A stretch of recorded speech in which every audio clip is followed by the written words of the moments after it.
বাংলাদেশে যে প্রশাসনিকভাবে যে বাহিনীগুলি আছে এর মধ্যে বাংলাদেশের সেনাবাহিনী, নৌবাহিনী, বিমান বাহিনী, এমন পুলিশ বাহিনী, আনসার বাহিনী, তারাও সরকারের একটা বাহিনী বা সরকারের তারা অধীনস্থ। তো তাদের যে দাবিদাবা, ন্যায্য দাবিদাবা নিয়ে তারা তাদের জাতীয় প্রেস ক্লাব সহ এবং সরকারের কাছে তাদের ন্যায্য যে দাবিদাবা তারা এটা পেশ করেছিল এবং পরবর্তীতে সরকারের কাছ থেকে তাদের সাথে যোগাযোগ করা হয়েছিল। যোগাযোগ করার পরেই তাদের দাবিদাবার ব্যাপারে তাদেরকে পূরণ করার আশ্বাসও দিয়েছিল।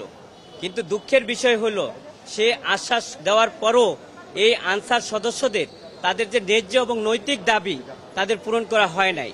পরবর্তীতে আমরা ইতিমধ্যে দেখেছি যে বাংলাদেশের সচিবালয় হচ্ছে বাংলাদেশের প্রশাসনিকভাবে প্রাণকেন্দ্র। এই প্রাণকেন্দ্রের ভিতরে অনেকেই এসে তাদের দাবি দাবা পূরণ করে নিয়েছে। জি পূরণ করে নিয়েছে। তো পরবর্তীতে তারা কালকে সচিবালয়ে ঘেরাও করেছে এবং আমি দাবি দাবার ব্যাপারে আমি বিজ্ঞ আদালতকে বলেছি যে আনসার সদস্যরা তাদের যে অবহেলিত তাদের নৈতিক দাবি দাবার জন্য এবং তাদের যুক্তিসঙ্গত দাবি দাবার ব্যাপারে তারা আন্দোলন করতেছিল এবং সচিবালয়ে তারা শান্তিপূর্ণভাবে অবস্থান ধর্মঘট করতেছিল এবং কোনো উচ্ছৃঙ্খল তারা যেহেতু একটা বাহিনী, তারা উচ্ছৃঙ্খল এবং তাদের দাবি দাবার মুখ্য উদ্দেশ্যই ছিল। বিজ্ঞ আদালতে আমরা এও বলেছি যে তাদের উপরে আতর্কিতভাবে বাংলাদেশ পুলিশ এবং বিভিন্ন বাহিনী, আমি নাম বলতে চাই না, যে তাদেরকে আতর্কিত হামলা করা হয়েছে। আপনারা জানেন যে বিজ্ঞ আদালত এও বলেছে যে তাদের ব্যাপারে উভয় পক্ষে কেন সংঘর্ষ হয়েছে তারা শান্তিপূর্ণ হলে। আমরা বলেছি যে গত এক সপ্তাহ যাবতীয় তারা আন্দোলন করে আসছে, কিন্তু কোনো উচ্ছৃঙ্খল এবং বিশৃঙ্খলভাবে তারা সেভাবে করে নাই। কিন্তু গতকাল তাদের উপর আতর্কিতভাবে হামলা করা হয়েছে। হামলা করার পরে উভয় পক্ষেই সংঘর্ষ হয়েছে।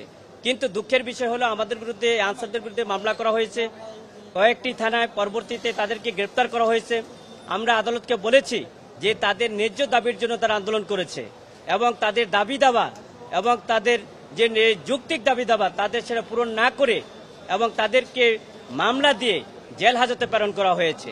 বিজ্ঞ আদালত সন্তুষ্ট হয়ে তারপরে তার CW মূলে জেল হাজতে প্রেরণ করেছে।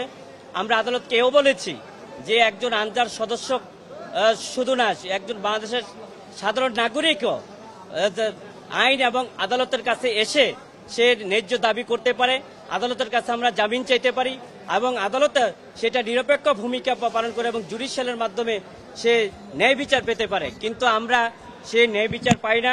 আমরা বিজ্ঞ আদালতের যে সাবমিশন রেখেছি, বিজ্ঞ আদালত আমাদের সাবমিশন অত্যন্ত মনোযোগ ও ধৈর্য সহকারে শুনেছেন, কিন্তু তারপরও আমরা জামিন চেয়েছি, কোনো আসামিকে জামিন দেয় নাই।